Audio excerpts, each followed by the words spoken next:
Welcome to the Winner's Circle, a drag racing podcast.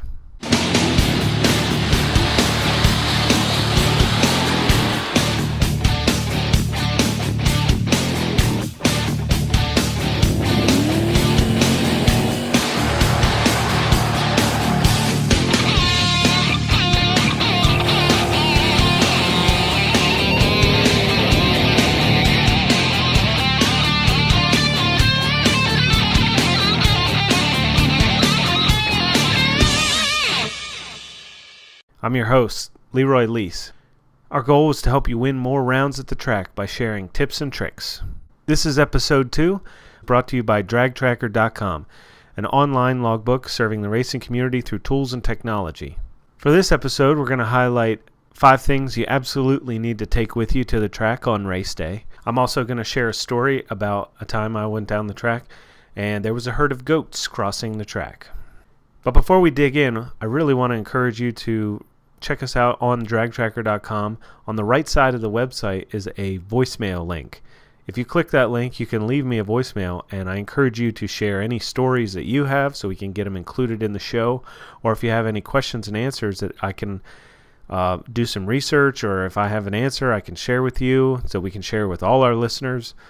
That'd be great. I really want this to become a community podcast, so let's figure out where we can take it.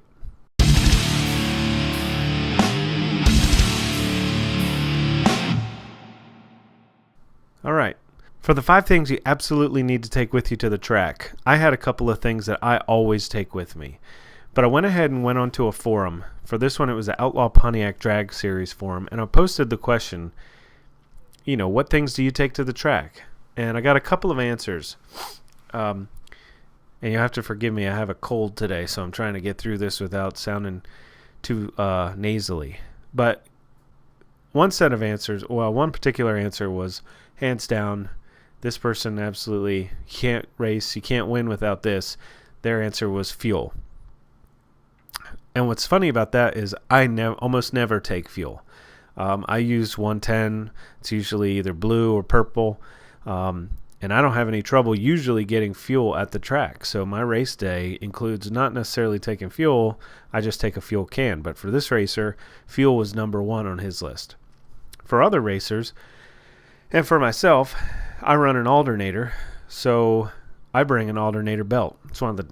It's got to be right up there with fuel. If I can't keep my battery charged, because I don't have a charger and I don't have a generator, if I can't keep the battery charged, I can't run all night.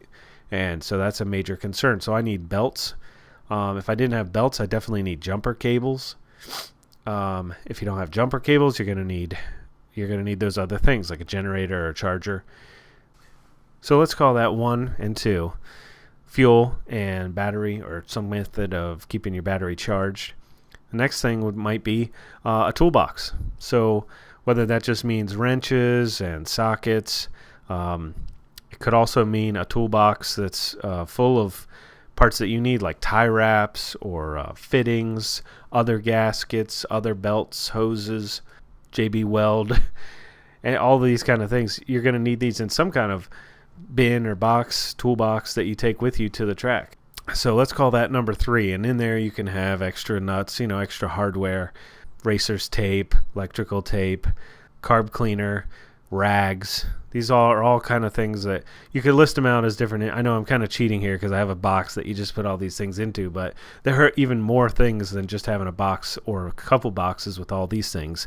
And that takes us right to the next one, which is a floor jack. Some kind of jack, some way to get your car elevated so that you can get under it and look at it. I don't know how many times I've had to just look under there to see either where a leak was coming from, to try and understand, what's going on with the car. It can be embarrassing to have to go to the next guy's pit over, or 2 pits over, and drag a floor jack all the way over to your car. When you have one at home, you just need to bring it with you. So just bring it to the track, throw it in the back of the truck, and there you go. So what's that? That's 4, right? The final thing I would say to make sure you're taking with you to the track, well, there's 2. I mean, we should have made this a list of 6. The final thing is clothes. Besides the clothes you're wearing, and usually we're racing in the summer, it's going to be real easy to get ready in your shorts and t-shirt, but if you're going to get in a car that has any kind of speed, you're going to need a helmet. you're going to need pants, and you're going to need a fireproof jacket. So don't forget them. I mean, usually a lot of guys keep them in the car. A lot of guys will make sure that they're in that sort of catch-all box I was talking about. These are going to be important. I mean, you don't want to have to turn around and go home, or send one of your crew guys home to pick up this stuff. Make sure it's in the car or in the truck so that you don't have to turn around. And then the final one, number 6, really it's cash, right? Because for one, the pit crew is going to have to eat. You're going to need to buy them track hot dogs and nachos, and you're going to need to buy gas. At least if you're me, I'm going to need to buy gas. You're going to need to pay for entry fees, spectator fees. I mean, it can't hurt to have a big old wad of 20s in your pocket or in your wallet on race day. You're going to need that. So there you go. It's 5 things, kind of 6 things, but that should get you started. We're actually working on a checklist on the website, DragTracker.com, that you can download. It's going to be everything that you really ought to take with you to the races. And it's going to include all these things like hand cleaner, rags, carb cleaner, gaskets, tie wraps, all these things that really you want to make sure you have, because here's the whole reason for it. Let's say, you get through a couple of time trials, 1 or 2. You get through first round, you make it past first round. You realize you've just gotten past 50%. 50% of the people are going home after the first round. Now, that's unless, of course, if you have buybacks. But for all intents and purposes, 50% of the people have been eliminated. That's what eliminations are in single rounds of elimination. Why would, it would be criminal. You would not forgive yourself if you have to go home and it was all because you lost a nut that goes on a valve cover and it's causing you to leak oil. I mean, that would be unforgivable. How could you forgive yourself if you had to go home, even though you were winning rounds, you're getting into money, you're actually going to start making some money off this deal, this race, you're in the money rounds, you're winning, and you have to go home because a nut fell off, right? It seems ridiculous. I mean, I remember I was going 3 rounds one time at Emerald Coast Dragway, and we lost a belt. And like I said, I run an alternator, so there weren't many rounds that I could keep going before I was going to be stuck. For whatever reason, I forgot to pack the toolbox that has all of my belts in and gaskets. So I actually had to call my wife. Hey, I know you weren't planning on coming to the track today. I'm going to need you to come over. By the way, could you bring that box of belts? I mean, it's heavy, and she didn't need to carry it around to her car. Anyway, it was ridiculous. I also, at one point, only carried 1 spare tire, which is a terrible plan, too, because, I mean, if you run the risk of having 2 flats, I mean, how are you going to trailer home? It's going to be a mess. You're going to end up possibly ruining a rim. You could ruin the tire where they might have been saved if you'd have been able to just put a spare set of slicks on or a spare set of tires. So it's worth considering bringing extra tires and extra wheels, a full set trailer tire, of course. I mean, some could argue that should be top 5 on the list, because if you don't have a spare trailer tire, you're going to have to borrow or, Anyway, toe straps, these are vital, but it's not necessarily stuff you pack, but it's stuff that is essential on race day if you're towing. So it's worth having an extra one. And I know I have wing nuts on my valve covers, and I have extra ones just sitting in the top of the toolbox, because I just know one day I'm going to check lash real quick, not necessarily between rounds, but maybe during time trials, I'm going to drop one, and it's going to either fall in the grass. I'm not going to see it. It's going to fall in between the header tubes. Won't be able to get to it. Something's going to happen, and I'm going to need a spare one. I'd rather just not even think about it, go exactly to where it's at, not be worried, not be panicked, not have to ask anybody, and just take care of it. So that's kind of where I'm coming from with that.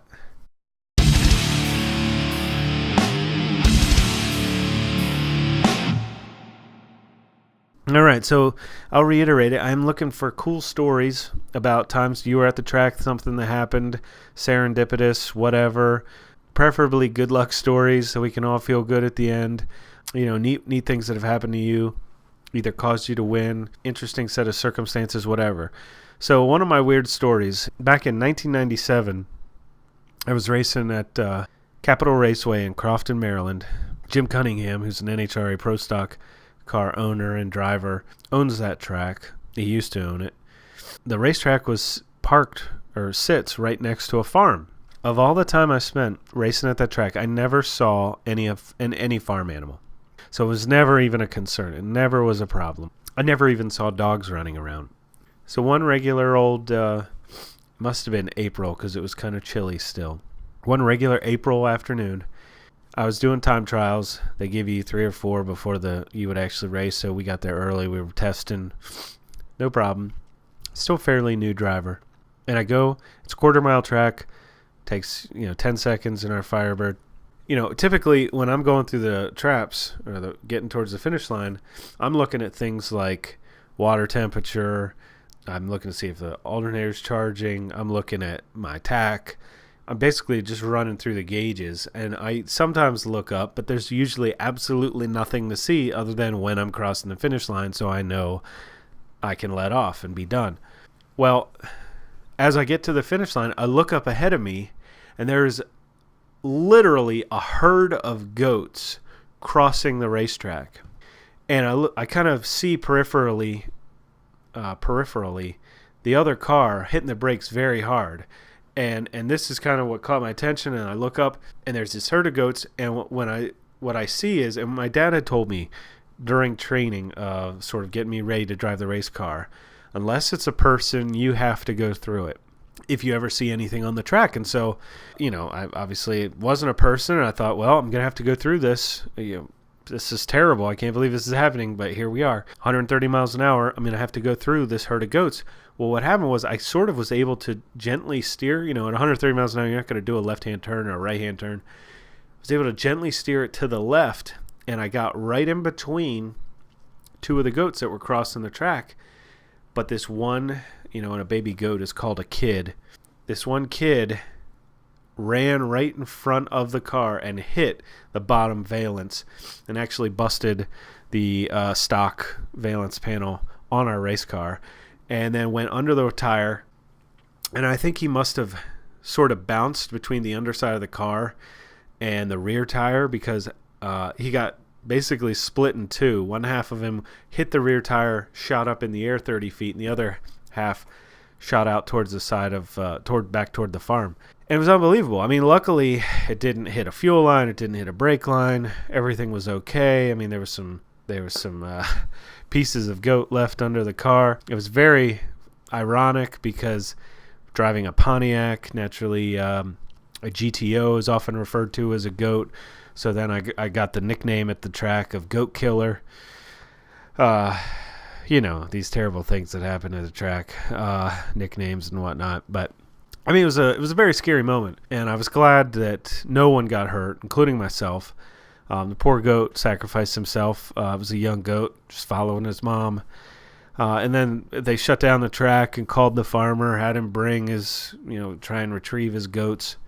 But that is just one of those things that you just never expect, and you don't really prepare for it, right? I mean, what Roy Hills or Frank Hawley's school are you going to go to where part of their training is, and if you have a pack of goats cross the track while you're going through the finish line, keep your line, that'll never happen. I mean, maybe it'll happen now if they listen to the podcast, but it certainly hadn't happened up until that point. And, like I said, I'm just glad everything worked out, and we did have to do some repair work to the car, but it didn't keep us out of eliminations. And it gave us a good story. I mean, for shock value, if anybody's sitting around going, oh, yeah, do you have any good racing stories? I go, well, I hit a kid. Oh, my goodness, you hit a kid. Well, it wasn't a real kid. It was a goat. And then I get to tell them the story. So anyway, would love to hear any stories you have. Also take this opportunity to say, if you're enjoying the podcast, please rate us on iTunes. It's the only way we're going to get visible to other racers, and we really want to tap into this community and just provide this service. And like I said, I'm looking for people to interact with. So if you want to leave comments on this page, it's going to be at DragTracker.com/podcast. If you want to contribute, you can leave me a voicemail or send me an email at podcast@DragTracker.com, and we'll get you plugged into the show. And again, this is episode 2. We'll see where this whole thing takes us, but I'm having fun so far, and glad to be, honored to be part of, in your ears for this podcast. So anyway, race safe, race to win, and take care. Thanks. Hey, so I just finished recording and realized that I forgot to mention what we're going to be talking about on the next episode. What I want to talk about is 3 things that I do as part of my pre-race pre-eliminations ritual. So that means 3 things that when I get to the starting line, these are things that I intentionally do every time to get my mind ready for reacting to the lights coming down the Christmas tree. So I think this will be important for especially people who are having trouble finding a routine or having trouble winning rounds. These are things that have proven successful for me and I'm very comfortable with. And even when things go weird, like somebody breaks and I have to restart or do another burnout or something, these things help me reset, gain my own composure, especially at the starting line. If somebody double bulbs me, and I can tell you what that means, it helps me not be thrown off by it. So yeah, I'm real excited to share that, and I already put away all the equipment, so I wanted to share that with you, and we'll cover that next episode, podcast 3. Thank you.